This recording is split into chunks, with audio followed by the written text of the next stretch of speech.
YouTube channel विकास classes. तो जैसा कि आपको मालूम है कि आपको आपके क्लास 10 के क्लास सीबीएसई, आईसीएसई और स्टेट बोर्ड की क्वालिटी इक्वेशन की क्लासेस चल रही है। तो हमारा पहला क्लास ऑलरेडी ओवर हो चुका है, आज हमारा सेकंड क्लास है। तो आज हम लोग सेकंड क्लास में बहुत एक इम्पॉर्टेंट टॉपिक कवर करूंगा, जिसको अगर किसी भी क्वाड्रेटिक इक्वेशन का अगर सपोज हम लोग को निकालना रहेगा रूट किस तरह से, bye completing the square method से। तो ये क्लास जो है ये सीबीएसई के लिए बहुत इंपॉर्टेंट है, ठीक है, सीबीएसई के लिए बहुत इंपॉर्टेंट है। आईसीएसई की इस क्लासेस की सिलेबस, ये कंप्लीटिंग द स्क्वायर मेथड की सिलेबस जो है वो आपको आपके बुक में नहीं दे रखी है, आपके बोर्ड में नहीं है, ठीक है। तो इसको सिर्फ सीबीएसई वाले ही फॉलो करें, ठीक है। पिछले क्लास में मैंने पढ़ाया था आपको क्वाड्रेटिक इक्वेशन है क्या, क्वाड्रेटिक इक्वेशन कहाँ से आया, ठीक है, उसकी डिग्री क्या होती है, उसके रूट्स क्या होते हैं, उसके सॉल्यूशंस क्या होते हैं, सॉल्यूशन क्या होते हैं, कितने रूट्स निकलते हैं, क्या है, मैंने सब आपको बताया था। कैसे क्वेश्चन को सॉल्व करना है, कैसे पहचानना है कि वो क्वाड्रेटिक इक्वेशन है कि नहीं है, ठीक है। जिसने भी वीडियो नहीं देख रखी है पहले उसको आप वीडियो देख लीजिए, ठीक है। तो आज हम लोग पढ़ेंगे कंप्लीटिंग द स्क्वायर मेथड। तो सॉल्यूशन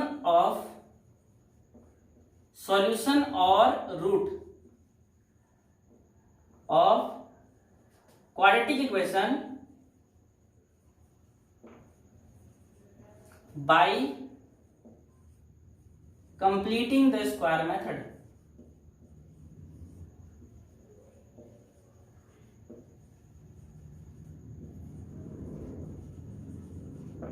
ठीक, देखिए आपको क्लास के स्टार्टिंग में मैंने आपको कुछ चीजें पॉइंट वाइज लिख के बताई थी कि आज मैं ये पढ़ाऊंगा, नेक्स्ट क्लास में ये चलेगा, फिर ये चलेगा, इस तरह से टॉपिक मैंने स्केड्यूल किया। तो सेकंड वाली जो टॉपिक थी, पहली वाली ऑलरेडी ओवर हो चुकी है, रूट एंड जो सॉल्यूशन था। सेकंड वाली जो टॉपिक थी आपको ये फैक्टराइजेशन से जो सॉल्यूशन निकालने का है, वो आप लोगों ने 9th क्लास में भी देखी होगी, बट मैं एक बार फिर से रिपीट कर दूंगा, ठीक है। ये थर्ड वाले टॉपिक है, ठीक है। तो ये चूंकि छोटा टॉपिक है, ठीक है, इसलिए मैं सोचा कि आपको ये पहले करा दूं तो आपको कवर हो जाएगा, आप एक अच्छे से प्रैक्टिस भी कर पाएंगे। तो इसमें सबसे पहले मैं आपको कुछ एल्गोरिदम बताता हूं, कुछ स्टेप्स बताता हूं, ठीक है। आपको इसमें पहली स्टेप क्या करनी है कि make coefficient of x square is 1। क्या करनी है कि एक्स स्क्वायर का कोएफिशिएंट उसको क्या बनाना है 1, ठीक है। कैसे करेंगे बता देता हूं। सेकंड क्या बनाना है, उसके बाद apply a plus B whole square और a minus B whole square. तो यही मेथड पूरा आपको अप्लाई करनी है, ठीक है। तो सबसे पहले मैं आपको एक क्वेश्चन से आपको ये समझाता हूं। तो पहला क्वेश्चन मैं आपको एक एग्जांपल के तौर पे लेता हूं कि 9x square minus 15x plus 6 equal to 0। अगर इस इक्वेशन को हम कंपेयर करें किससे, ax स्क्वायर, तो इस जगह दिख रहा है कि एक्स स्क्वायर का कोएफिशिएंट में कौन है a, इस जगह एक्स स्क्वायर कोएफिशिएंट में कौन है 9। तो पहले से मैंने क्या लिखा, make coefficient of x square is 1। तो अगर कोएफिशिएंट ऑफ एक्स स्क्वायर को 1 बनाना है तो क्या करेंगे हम कि इसको 1 बनाने के लिए, इस जगह 1 बनाने के लिए क्या करेंगे, थ्रू आउट क्वाड्रेटिक इक्वेशन को दोनों तरफ हम 9 से डिवाइड कर देंगे, ठीक है। जो इस जगह पे दिया रहेगा, अगर 1 है तो कोई बात नहीं है, अगर नहीं है तो जो भी दिया रहेगा आप उससे पूरा इक्वेशन को डिवाइड कर दीजिए, ठीक है। तो इस जगह पे लिखिए डिवाइड क्वेश्चन बाय, दोनों तरफ आपको क्या 9 से डिवाइड कर दिया। तो अगर 9 से डिवाइड किए तो 9x square minus 15x plus 6 equal to 0। इस जगह भी 9, इस जगह भी 9। 9 से डिवाइड करना आप सेपरेट कर दीजिए। 9x² बाई 9, 15x बाई 9, 6/9, ये तो 0/9 क्या हो गया, 0 ही रह गया।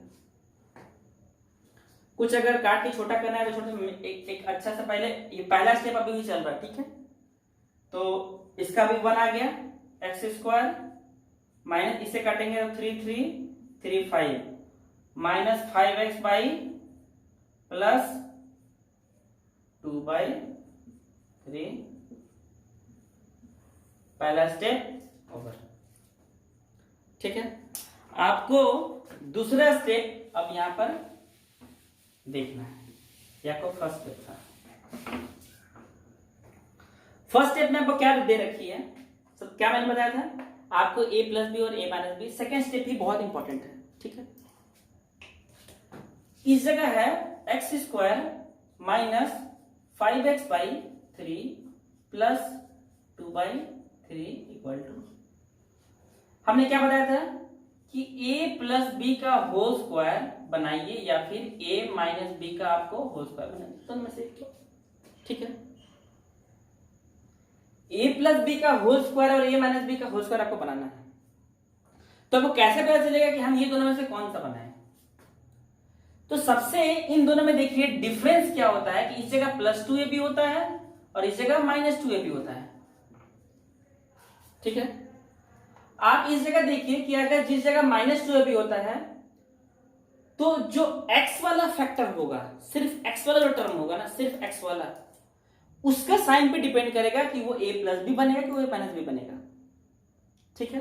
तो आप देखिए कि x वाला ये है, ठीक है, इसका साइन क्या है, माइनस। तो इस जगह माइनस है, तो आप इस जगह क्या लिख सकते हैं कि यही मेरा 2ab वाला टर्म बनेगा, ठीक है। ये क्या बनेगा, मेरा 2ab वाला टर्म बनेगा। बाकी क्या बचा, a² बचा, b² बचा। तो ये वाला चीज a² रहेगा, x² का रहेगा क्या, a² रहेगा। b² कैसे बनाएंगे देखिए। तो सबसे पहले आपको इस जगह यहां दिख रहा है कि a² क्या बना, x²। तो यहां पर हम बोल सकते हैं कि a² बनेगा क्या, a² minus 2ab plus b², क्योंकि मैंने क्या बताया कि ये किस पर डिपेंड करेगा, माइनस पर डिपेंड करेगा, किस पर बनेगा ये, ठीक है। कि s का वाला टर्म किसके साथ है, माइनस का है, ठीक है। तो माइनस बनेगा, माइनस मेरे को क्या बनाना है, 2ab। तो 2ab में इस जगह a कौन है और b कौन है मालूम है क्या, a मालूम है कौन है, x। तो अगर हम -2ab बना रहे हैं तो ये माइनस ये वाला, क्या 2 है मेरे पास, इस जगह 2 है, नहीं है, तो 2 को हम एक्स्ट्रा यहां पर लिख दिए, ठीक है। 2 हम लिख दिए। a कौन है, x, इस जगह तो x है, ठीक है। इस जगह b में आप क्या प्लेस कीजिएगा कि आपको ये टर्म पूरा सेम आ जाए। देखिए आप इस जगह पे क्या प्लेस करेंगे, इस जगह पे b के प्लेस में, कि आपको यही डिसाइड होगा b कौन बनेगा। इस b के प्लेस में क्या आप रखेंगे कि आपको ये पूरी चीज बन जाए, ठीक है। तो देखिए इस जगह मैंने 2 एक्स्ट्रा लाया था, क्या इस जगह 2 है, नहीं है, तो इस 2 को भी हटाना पड़ेगा। तो एक काम करते हैं कि हम इसको 5/6 लिख देते हैं, तब ना ये 2 और 3 कट जाएगा, तो बचेगा -x इंटू 5/3, सिंबल। तो इसका मतलब है कि इसको हम ऐसे लिख देंगे 2 इंटू एक्स इंटू, ठीक। अब हम समझ में आ गया कि मेरे पास a ये है, b ये है, तो नेक्स्ट क्या होता है, प्लस b²। तो आप खुद से जबरदस्ती b² कर दीजिए, और आप ये एक्स्ट्रा लाए हैं ना, तो आपको इसको नलिफाई करने के लिए एक माइनस भी करना पड़ेगा ताकि कट की इक्वेशन सेम रह जाए, ठीक है। ये एक्स्ट्रा सारा प्रोसेस जितना भी क्वेश्चन बनेगा आपको सब इसी में बनेगा, ठीक है। बन गया, ये एक्स्ट्रा लाना होगा आपको, माइनस भी कर दिए, क्या बचा था 2/3 को एज इट इज आप लिख दीजिए। यही है मेरा सेकेंड स्टेप, बाद बाकी में आपको कोई प्रॉब्लम नहीं आएगा, थोड़ा बहुत आपको इस जगह लग सकता है, लेकिन आपको क्लैरिटी बहुत अच्छे से बता रहा हूं, बहुत अच्छे से इसको समझिए कि ये 5/6 कैसे आया कि हम इसको 2ab बनाए हैं, ठीक है, ताकि 2 और माइनस प्लस किससे पता चलेगा, x का जो टर्म रहेगा उससे। अब आप इस जगह से यहां देख लीजिए, आप इस जगह देखिए कि आपको यहां से लेकर यहां तक आपको क्या करना है, क्या आपको दिख रहा है, ये x माइनस 5/6 का होल स्क्वायर है, ये दो टर्म अलग रह गया, इसको आप सॉल्व कर दीजिए, कितना ये बनेगा 25/36 प्लस 2 इन दोनों को RHS के उधर लेके जाना है, तो x माइनस 5/6 का होल स्क्वायर, इसको सॉल्व कर लीजिए, कितना बन रहा है 25/36 एलसीएम ले लीजिए, 3 12 24 क्या बन जाएगा 1/, मतलब आपको बन के रह गया इस जगह x माइनस 5/6, क्या हम बोल सकते हैं कि 1/36 है, equal to, next step, x minus 5/6 को इस स्क्वायर को इधर रूट लगाइए, तब वो क्या बन जाएगा प्लस माइनस 1/, जब भी रूट लगाते हैं तो प्लस माइनस 1/6 देता है मेरे को आंसर, प्लस माइनस देता है। अब इस जगह क्या आएगा, आपको दो केस आएगा, एक बार इसकी वैल्यू जो है आपको प्लस के साथ लेनी है, एक बार इसकी वैल्यू माइनस, ठीक है,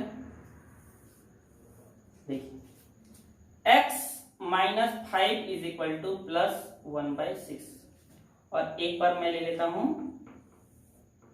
x माइनस 5/6 है इज इक्वल टू माइनस 1/, अब इसको इधर लेके जाइए, तो x is equal to 5/6 plus 1/6, तो x is equal to 6 LCM that is 5 plus 1, x is equal to 6/6 that is same, x is equal to 5/6 minus 1/6, x is equal to 5 minus 1/6,